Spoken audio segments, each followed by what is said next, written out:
Areas and volumes. In this module I'd like to discuss the topic of areas and volumes. It basically covers how you determine the areas and volumes of various shapes. First of all, a rectangle. These are straightforward. How do you determine the area of a rectangle? Well, it's simply the height times the breadth. So what is the area of this rectangle? 2 metres by 6 metres. Well, it's 12 metres. What's the area of this one here? 3 by 4.5. Well, it's 13.5. What about a parallelogram? How do you determine the area of a parallelogram? Well, it's simply the height times the breadth, as you can see there. So the height there, 2.5, the first one, 2.5 times 5, that comes out at 12.5. And that one there, 3 by 4.2, is 12.6. What about a triangle? How do you determine the area of a triangle? Well, the area is the height times the breadth divided by 2. So if there you got 5 by 6, what's the area of that triangle? Well, it's 6 times 5 divided by 2, it's 15 square metres. What about that one? 11 metres by 12 metres. Well, it's 12 times 11 divided by 2, it's 66 square metres. How do you determine the area of a trapezium? Well, this is the formula here. The area is the height times A plus B divided by 2. As you can see there, there's your A and there's your B. What's the area of that trapezium there? 4 metres, 8 metres and 10 metres. Well, putting your known values, it's 8 times 4 plus 10 divided by 2. It's 56 square metres. What's the area of this trapezium then? It's 3, 8 and 7.5. You put it in, it's 7.5 times 3 plus 8 divided by 2. The area of that trapezium is 37.5 square metres. How do you determine the area of a circle? Well, it's pi r squared. Pi times r, which is the radius, squared. Determine the area of this circle here then. As you can see there, the area is pi r squared. The area is pi times 4 squared. It comes out at 50.27 metres squared.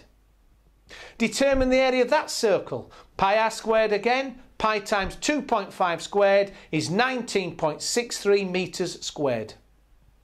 What about the sector of a circle? How do you determine the sector of a circle? Well, it's 0 divided by 360 times pi r squared. So all you're really doing is you're taking the proportion of it divided by 360 and you're timesing it by pi r squared. Determine the area of the sector of that circle shown there. That's 60 degrees then. Well, it's 60 divided by 360 times pi r squared, which is 4 squared. Comes out at 8.38 square metres. Determine the area of the sector of this circle shown here there, where it's 110 degrees. Well, it's 110 divided by 360 times pi r squared. So that's 110 divided by 360 times pi times 2.2 squared. Multiply it out, it's 4.65 square metres.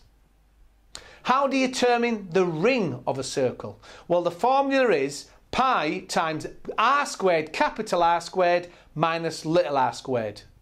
Let's do an example. Determine the area of the ring of this circle using the formula pi r squared minus r squared. So don't forget it's the capital R first minus the little r there. If it's 6 metres and 3 metres, well, you put that in, it's pi times 6 squared minus 3 squared, which comes out at 16.32 square metres. Let's do another example. Determine the area of the ring of this circle using this formula. When it's 2.2 metres there and 5.4 metres there, you put that in, it comes out at pi times 5.4 squared minus 2.2 squared. The area comes out at 76.4 square metres. How do you determine the area of an ellipse like that? Ellipse there, you can see the capital D and the small d. Well, the area is pi times capital D times little d divided by 4. Let's do an example. Determine the area of this ellipse when that's 6 metres and that's 2 metres. Well, it's pi times 6 times 2 divided by 4. You put that in your calculator, it's 9.42 square metres. Determine the area of this ellipse when it's 4.7 metres the longest way, 1.3 metres. You put that in, it's pi times 4.7 times 1.3 divided by 4, it's 4.8 square metres. How do you determine the area of a sphere, the surface area of a sphere? Well, this is a formula. It's 4 times pi r squared. 4 times pi r squared. Let's do an example. Determine the surface area of a sphere with a radius of 2 centimetres. Well, the formula is 4 pi r squared. You put that in, 2 centimetres is the radius, 2 squared times 4 times pi. It comes out at 50.26 centimetres squared. Do another example. Determine the surface area of a sphere with a radius of 5.5 centimetres. Well, you put it in the formula 4 times pi r squared. You put that in, it comes out at 380 centimetres squared. What about the volume of a sphere? How do you determine the volume of a sphere? Well, this is the formula. 4 divided by 3 times pi r cubed. Pi r cubed. Let's do an example. Determine the volume of a sphere with a radius of 1.3 metres. This is the formula again. Don't forget, the formula for the volume of a sphere is 4 divided by 3 times pi r cubed. Well, if you put that in the formula, 4/3 times pi times 1.3 cubed, it comes out at 9.2 metres cubed. Let's do another example. Determine the volume of a sphere with a radius of 2.55 metres. This is the formula. 4 divided by 3 times pi r cubed. You put that in, it's 4 divided by 3 times pi times 2.55 cubed. It comes out at 69.45 cubic metres. How do you determine the volume of a cylinder? Well, this is the formula. The volume is pi r squared times the height. Let's do an example. Determine the volume of the following cylinder. It's 3.2 metres radius and it's 6.5 metres high. You put them in, the volume is pi times 3.2 squared times 6.5. The volume is 209.1 metres cubed. Let's do another example. Determine the volume of the following cylinder. The radius is 8.4 metres and the height is 12. You put in known values, it's pi times 8.4 squared times 12. It comes out at 2,660 metres cubed. That's how you work out the volumes and areas of various shapes. You just need to practice them now. Making measurements, length, volume and time. In this module, I want to go through how to determine length, volume, time and discuss ways in which you can improve measurements. Now, these principles stem back to the times of Galileo, who while studying realised that a lamp that was swinging took the same time to swing whether it was a small angle or large angle. He realised that this could be used to measure time, and he went on to measure a person's pulse rate and develop a clock. Now, in the UK, we used to use foot and yard as our form of measurements, and we realised that in a modern world we had to get standardised measurements, and this is where the SI units came in, the Systems International. For example, we use the metre as a measurement of length. So what is a metre? Well, it's the distance that light can travel in 1 divided by 299,792,458 of a second. That's a metre, so try and remember that number. This sounds precise, and it is. That is why you need accurate measuring devices, such as an atomic clock, which is accurate to a billionth of a second a day, which is relatively accurate. Let's firstly look at how you measure length. And how you measure length? Well, the basic way to make measurements is the ruler, and this is acceptable for many measurements. However, it's not very accurate for items such as a piece of string or wire. Also, the markings for 1 millimetre apart are not very accurate. Also, is the ruler calibrated correctly? So the key is to think about the measurement you're making and how accurate you actually want it. For example, how would you measure the thickness of a single piece of wire? Well, it's not easy. So how can you make it more accurate? Well, you could measure a number of them and divide it by the number of wires. How do you measure a sheet of paper, the thickness of a sheet of paper? Well, what they generally do is they measure the thickness of a number of sheets of paper and divide them by the number of sheets. For example, if a ream of paper is 33 millimetres thick and it's got 500 sheets of paper, how thick is an average sheet of paper? Well, it's 33 divided by 500, it's 0.066 millimetres thick. If the thing you're trying to measure is a curved item you're measuring, then you can lay it along the line. So try and lay it along the line to get an accurate measurement. Now there are a number of devices which can improve carrying out measurements of length, and the first one is vernier calipers. These are vernier calipers. These have two main scales, the main scale and the vernier scale. Together these give the width between the jaws. Well, how do you use them? Well, you simply put the items to be measured in the jaws and read off the two scales. You read the main scale off first, which is in millimetres, but then you read the second scale off, which is a tenth of a millimetre. For example, if the main scale said 3 and the secondary scale said 4, then the measurement is 3.4 millimetres. So vernier calipers improve the measurement to a tenth of a millimetre.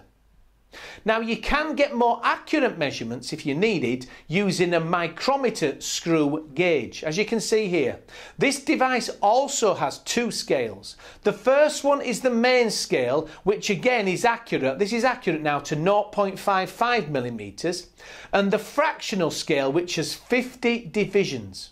50 divisions. So how do you use this device? Well, you turn the barrel until it just grips the object and read off the scales. The main scale is accurate to 0.5 millimeters and the second scale is accurate to 1/100th of a millimeter. So if the main scale reading is 3.5 millimeters and the second scale is 0.22, the accurate measurement is 3.72 millimeters. So to measure length you can use a ruler. If you want it to be more accurate, you use vernier calipers, which are accurate to the tenth of a millimetre, and if you want more accuracy then you use the micrometer screw gauge.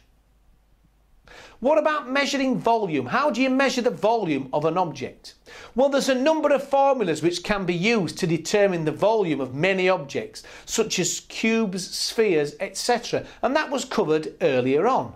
But how do you determine the volume of an irregular shape such as a pebble? Well, you can use the principle of displacement. Let's determine the volume of this pebble. How would you do it? Well, select a measuring device such as this plastic container and then partially fill it with water. However, ensure that you fill it to a level higher than the object that needs measuring. Take a measurement, then you immerse the object in the water and measure the level. The increase in the level is the volume of the object. That's how you determine the volume of an irregular shape, by displacement. That's how you do it. How do you measure density? Well, density is mass per unit volume. You cannot measure this just by looking at something. You can judge its volume, but you can't judge its density. Books, for example, are heavy for their size, and a packet of crisps, although it's large, it's not very heavy. Don't forget, the mass of an object is the amount of matter it is made up of, but its density tells us how concentrated this mass is. So don't forget, density is mass per unit volume. D equals m divided by V, and the SI unit for density is kilograms per metre cubed. Don't forget one density that you might want to remember, and that's the density of water, which is approximately 1,000 kilograms per metre cubed. Now, generally gases have low densities, whereas solids have high ones. Ice, though, is less dense than water, and that is why ice floats on water. This is due to the structure of ice, which expands when it cools. Because people normally think, well, ice is colder than water, it's going to be heavier. No, because water expands at 4 degrees when it turns into ice. Now, gold is denser than silver, but pure gold is very soft and therefore can be damaged and bent easily. That's why jewellers add silver to gold to make it harder. This is also how you determine the quality of gold, by measuring its density. So how do you measure the density of an object? Well, as density is mass per unit volume, you need to determine both its volume and its mass. For example, if a liquid has a mass of 200 grams and its volume is 300 centimetres cubed, what is its density? Well, it's 200 divided by 300, it's 0.66 grams per cubic centimetre. Right, what is the density of this pool ball here, Well, first of all, let's determine its volume by using the displacement method. If we submerge it in water, it reads 700 centimetres cubed. We place the ball in the vessel and read it off, and it measures 750 centimetres cubed. So this ball has displaced 50 centimetres cubed. So that is the volume of the ball. Now we need to measure its mass by using scales. This shows you here that it's got a mass of 128 grams. So what is its density? Well, 128 divided by 50 is 2.56 grams per centimetre cubed. That is how you determine the density of an object. Determine the following then. A block of steel has a mass of 45 grams. The cube is 1.75 centimetres long. What is its density? Don't forget, density is mass per unit volume. We know its mass is 45 grams. What's its volume? Well, the volume of a cube is breadth times length times height.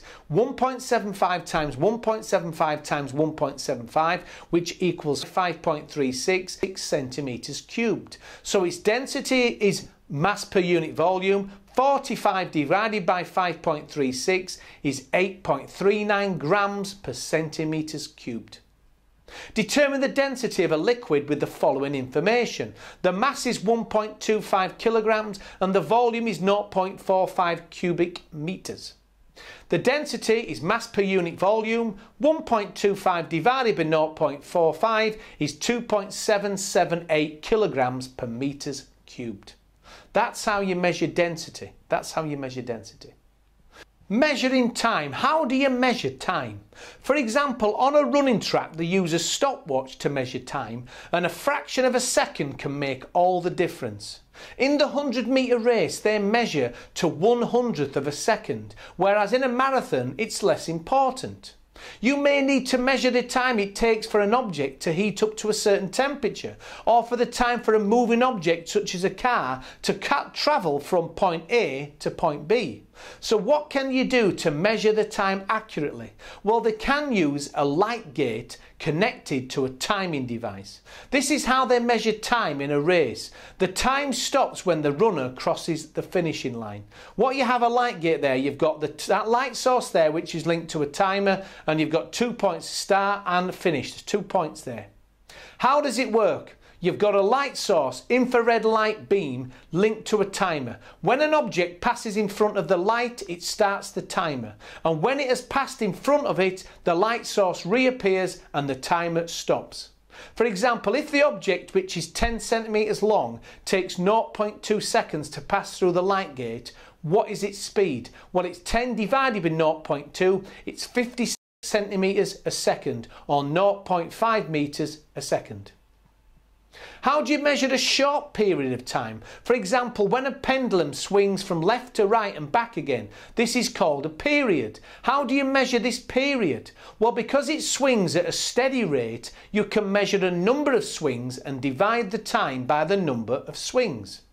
For example, if it takes 18 seconds for a pendulum to swing 20 times, the time for a single swing or period is 18 divided by 20, it's 0.9 seconds. This is only approximate, but any inaccuracies will be negligible the more swings that you measure it against. A pendulum is swung first for 30 swings and the time is measured at 23 seconds.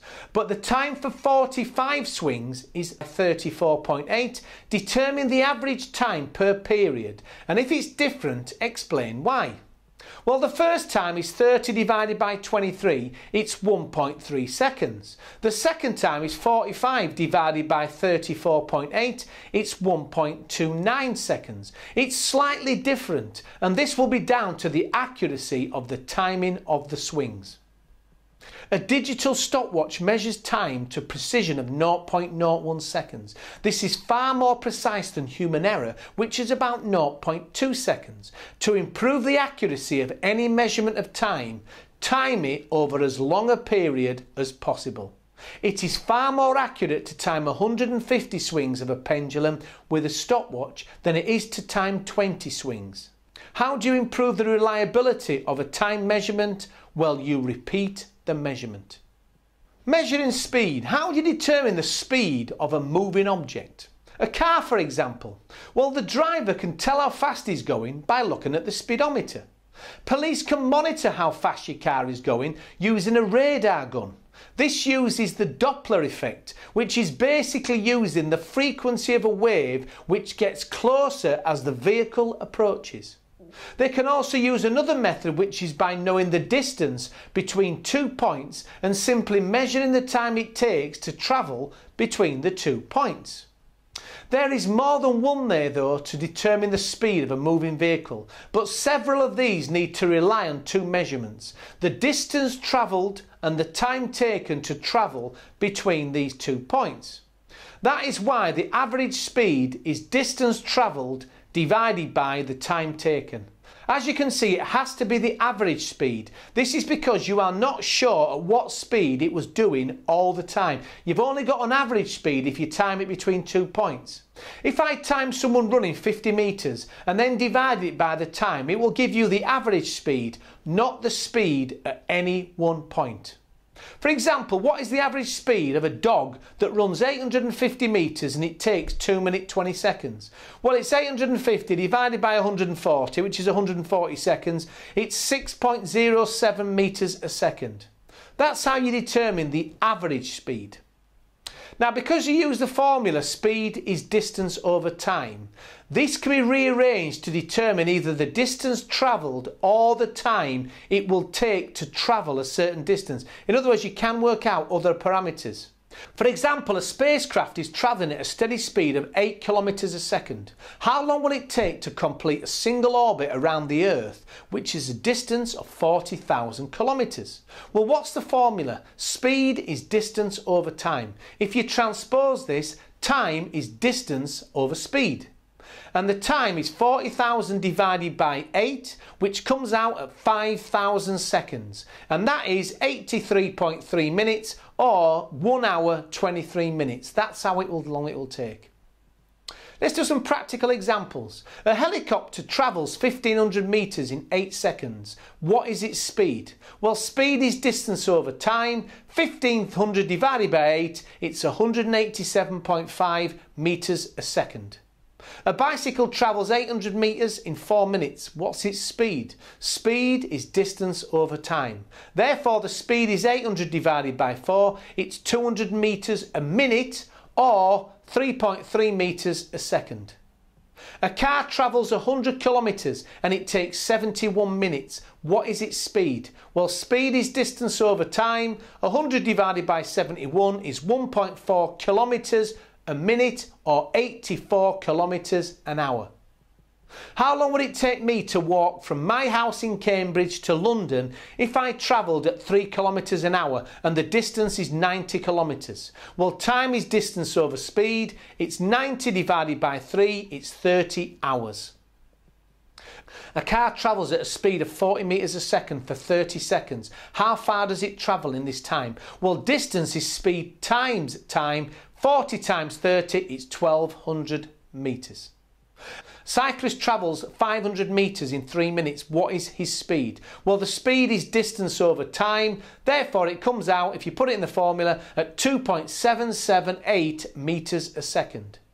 A girl walks 4 kilometres at 1.5 metres a second. How long does it take for the journey? Well, the time is distance over speed.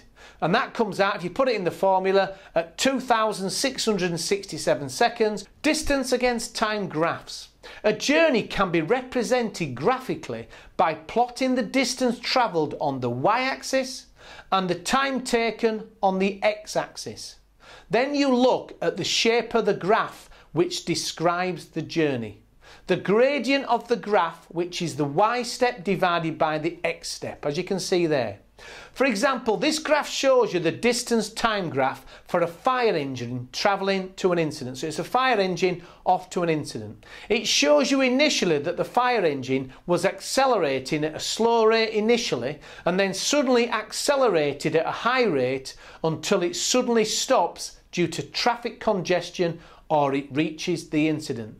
The steeper the graph shows you that the faster the vehicle is travelling. When it becomes horizontal, it means that the vehicle is stationary. Now I want you to look at these graphs here and see if you can see what the vehicle is travelling when it's travelling at its fastest point and when the vehicle is stationary, either point A, B or C. In this example, the vehicle will be travelling at its fastest point at point A and it's stationary at point B. In this example, the vehicle will be travelling at its fastest point at point A and is stationary at point C. In this example, the vehicle will be travelling at its fastest point at point B and it's stationary at point A and C. Now, how do you use these graphs to determine the speed of a vehicle? Well, it's quite simple. You firstly need to identify a straight section of the graph, which is the section part, as you can see there, part B. Then you draw a horizontal and vertical component of the gradient. Then you divide the vertical height, or the distance travelled, by the horizontal, which is time taken. In this case, it's 70 metres high and the time taken is 15 seconds. Therefore, the speed there is 70 divided by 15. It's 4.667 metres a second. Let's just revise a few of the subjects I've covered at the moment. How would you determine the thickness of a metal rod accurately? Well, you've got three methods. You can use a ruler, which is accurate up to 1 millimetre. You can use the vernier calipers, which is accurate up to 1/10 of a millimetre, or you can use the micrometer screw gauge, which is accurate up to 1/100th of a millimetre. How will you determine the density of an irregular shaped object? Well, first of all, you need to determine the volume of the object, and you could do that using the displacement method. Then you would determine its mass by using scales. Then you divide the mass by its volume and it will give you the density. A student is given 3 different rocks and wants to determine the different types. Can you suggest a method of how they could do this? Well, they could do it by determining the density of each rock and comparing this to known data of the various rock type.